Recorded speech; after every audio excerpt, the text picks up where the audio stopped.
As a business owner, how do you find influencers to work with? Where do you find them? What do you say to them when you reach out to them?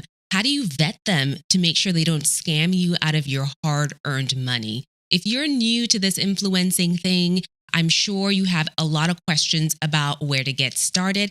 And I'm going to cover all of those questions and more in today's video. So I come at the world of influencing from a few different perspectives. As someone who's building an audience here on YouTube, has a podcast audience, as well as followers on Instagram, I've received inbound pitches from brands who would like to collaborate with me so I can share their products and services with you guys, my audience. As a podcast host, I not only pitch people, but also have had business owners pitch me to come onto the show. So I know a few things about what a good pitch looks like. And then finally, as a consultant, I've not only helped my clients figure out the influencers that they should be working with, I've helped them coordinate their influencer campaigns. So I've decided to bundle all of that influencer experience into this 5-step guide that's going to help you as a business owner navigate the space and then work with your first influencers. So if you think this is going to be helpful for you, keep watching.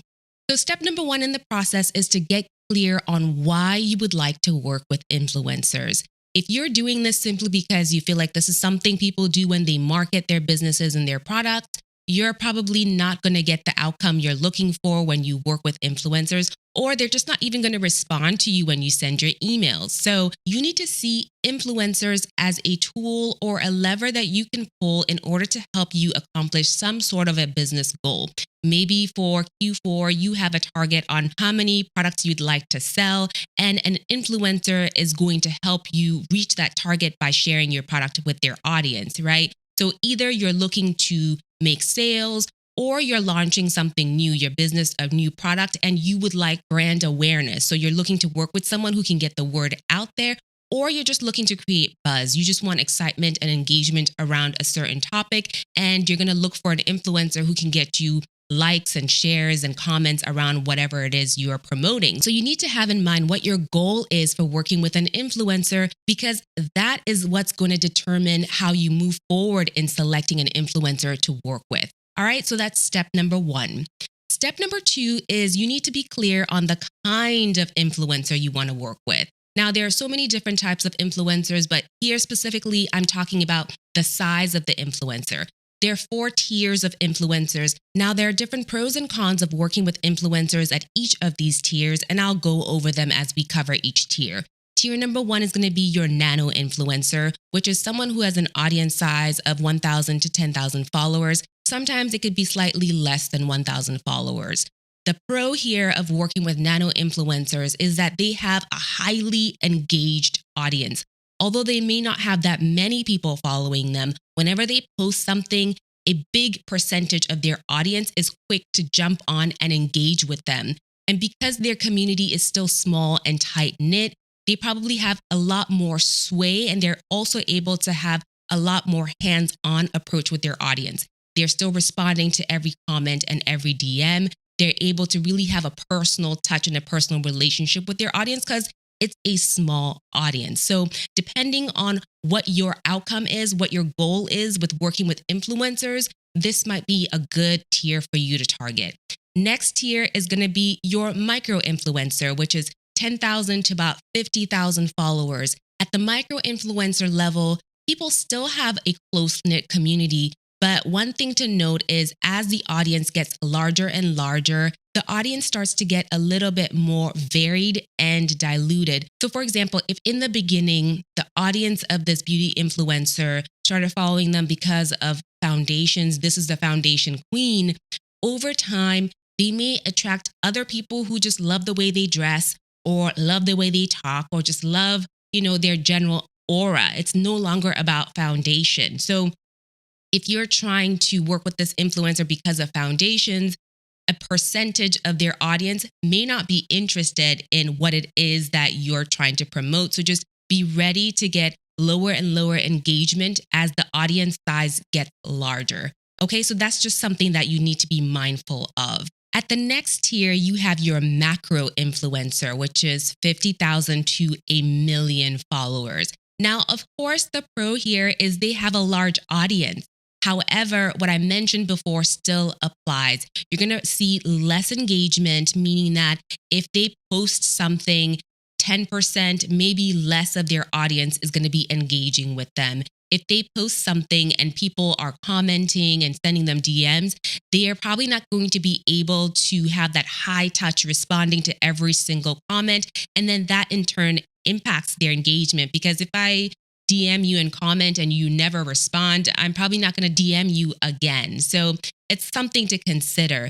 Maybe if you're looking for more brand awareness as opposed to conversions, then you may want to go with a larger sized influencer, because the word is going to be out there and chances are there will be some impressions, meaning that people will see the post or the image or the video that you put out there with the influencer, but they won't necessarily click and purchase because it may or may not be relevant to them as an influencer who is at that large follower size. Okay. And then finally, you're going to have your celebrity mega influencer level, which is at 1 million plus followers. These are your Beyoncé's, your Kim Kardashians. At that level, you have all sorts of people following them for all sorts of reasons. You also have a higher incidence of bots and trolls following them, meaning that these are literally robot accounts and profiles that follow them and taunt them. And it's not real people engaging with them. So at that level, you are going to get quite a few people who love anything these celebrities touch. But as a small business, you have to be realistic. Think about how many gatekeepers there are before you can have access to someone like Lady Gaga or Beyonce or whoever the celebrity of the moment is. So you just need to be mindful of whether or not this is the influencer type you need to be targeting, or whether or not even working with them is going to do it for you. Okay, so now comes the fun part that's going to require you to roll up your sleeves and do a little bit of work. At this point in time, I'm assuming you're not willing to spend hundreds of dollars a month in order to use the tools that large influencer management agencies use, because those tools really do take a little bit of the guesswork and the manual work out of finding influencers and validating and vetting them. So if you're okay with putting in a little bit of elbow grease, you can get similar results as someone who is new to working with influencers. So let's go ahead and dive in and look into, how do I pick this influencer that I want to work with? I'll start with an Instagram example, and then we're also going to look at a YouTube example, because those are the two platforms that I'm most familiar with. So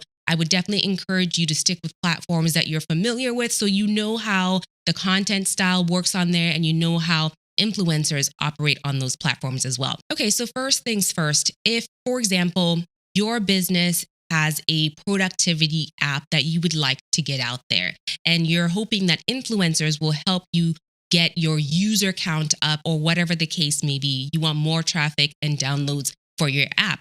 How do you go about doing that? How do you go about finding influencers? So I would go onto my Instagram and search for productivity tips. This would be a hashtag that I'm searching for, productivity tips. Looks like there is a recent post that's interesting. And the reason this is interesting to me is because, I don't know, the bright color stands out and it's at the top. So let's take a look at this influencer. So this is Robin, who has productivity advice and student tips. She's a digital creator. So that's her niche. So if you're someone who is trying to hone in on students who need to be productive, cool. This is a good influencer to start with. Now, typically what I will do is I will look at the number of followers they have. She has 65,000 followers. And in addition to doing this, you will also want to vet as you go.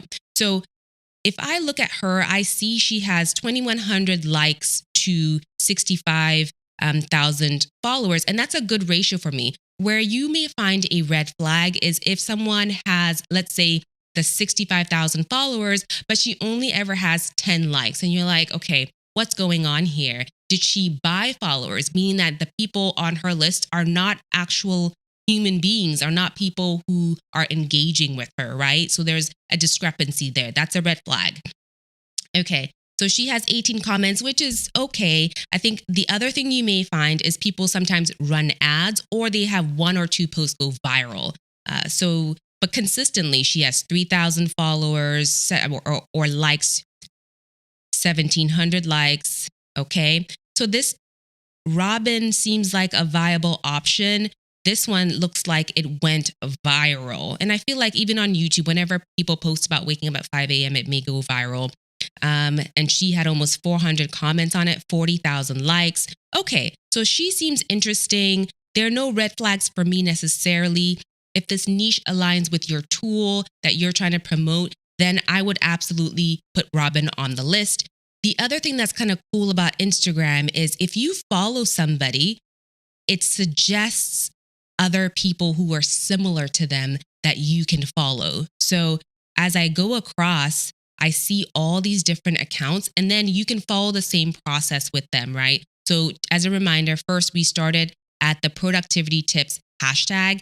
We clicked on a few of the posts. We took a look at, who they were. It looks like this is another digital creator who has productivity and self-care tips.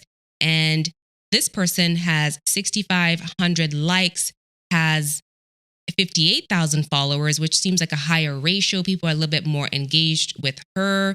Not a lot of comments. And listen, there are always a variety of factors that go into this. The algorithm may be suppressing specific posts if they're not reels right now. So at any different point in time, there may be different things that the Instagram algorithm is favoring. So you also have to account for that. Some other things that could be red flags is if her earlier content had a lot of engagement and her more recent content does not have any or as much engagement. So for example, 32,000 likes, 85 followers. Now, this is just all conjecture. I don't know for certain, but it's something, a rule of thumb you can look into. People sometimes buy engagement, likes, followers, and they can't keep up with the pace, or they find that it doesn't work. So earlier on, they bought lots of comments, and the comments really make no sense. They're not very, they're not very relevant to what they posted. And then they stop doing it, and you notice a marked change in the number or amount of engagement that they're getting, right? So you have to do a little bit of this searching to make sure that the people that you put on your list are relevant. But this is how you go down the rabbit hole, put down your list. So both of the people in this niche that we happened on are both in the macro influencer tier. And at that level, you also have to assume that they're going to want more money for your campaign or for your collaboration. So keep that in mind, especially since even given how many people are following her, she still has a high level of engagement. So depending on what you're trying to accomplish, it may be worth it for you to reach out to them and collaborate with them. So that's how I would do it on Instagram. Let's dive into YouTube and I'll show you how I would do it there. All right, so now that we're on YouTube, let's search for something similar. Productivity tips. So let's go for this creator who has top productivity tips from a year ago. Let's click on her. One thing I like about YouTube is there are a few plugins that you can install for free. One of them is vidIQ. The other is Videolytic.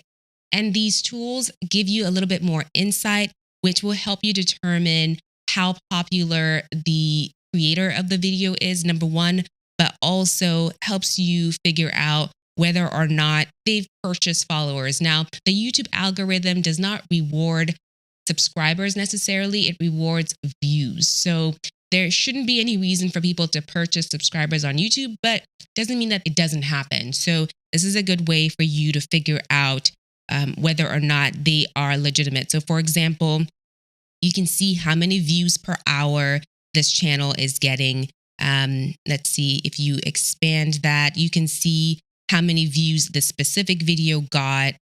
You can see quite a lot of information. So I love to take a look at this video versus the channel average. How is the video doing?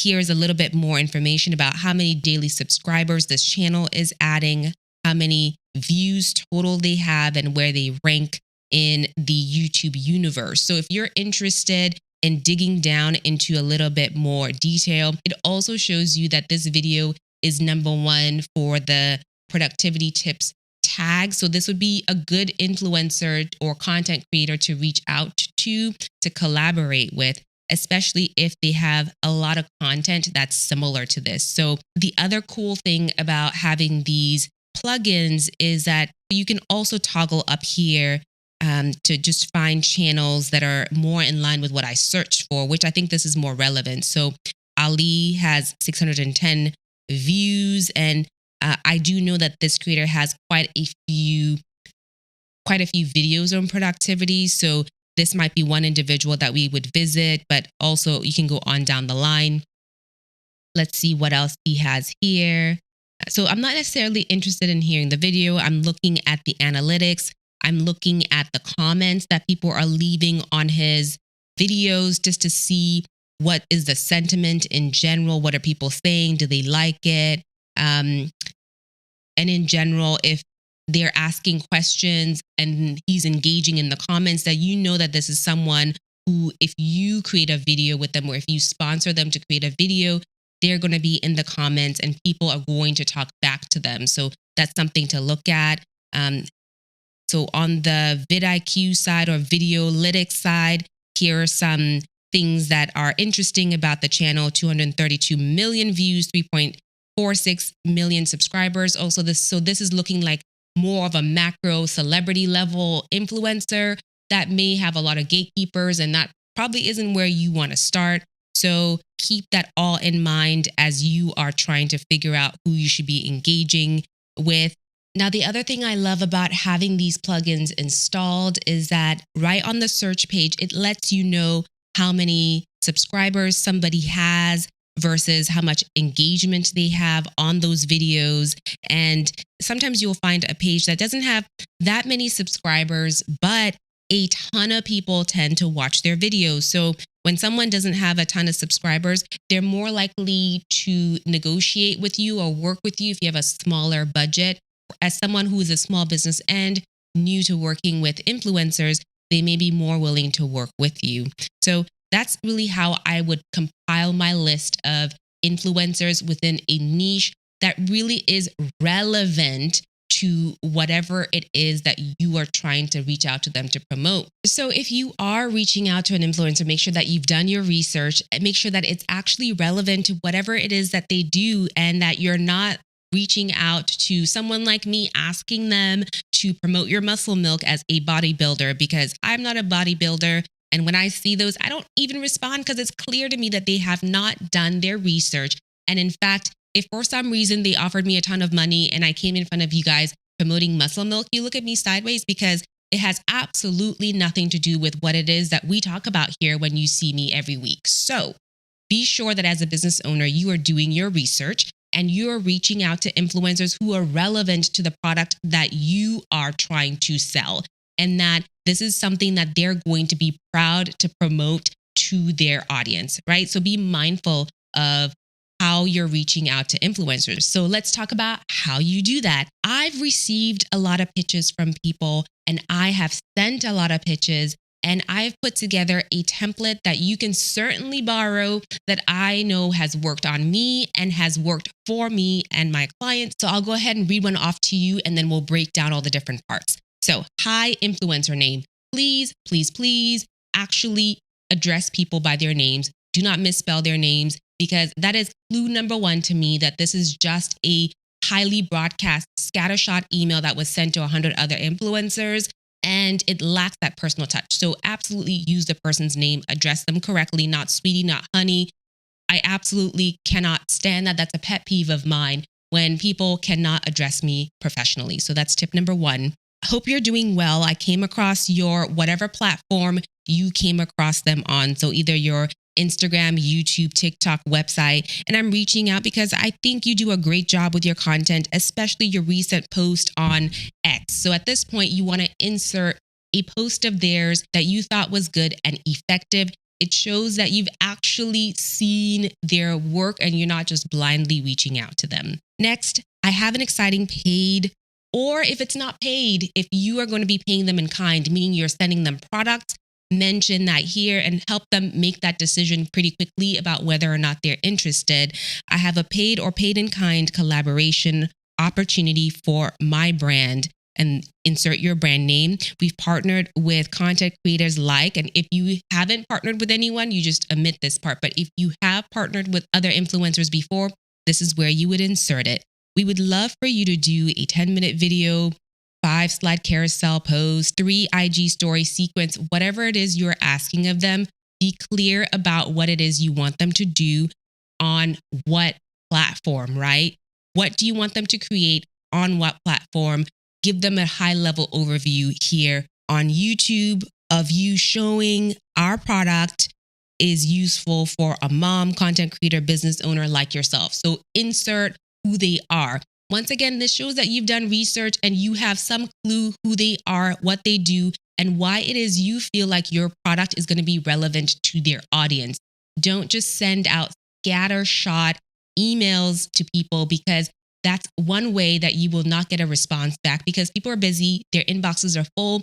And whenever there's an irrelevant email, they're not going to spend the time to tell you, so sorry, but this is irrelevant to me. No, it's just going to go into the spam or get deleted. So be intentional about the emails you send. Next, how do you send this?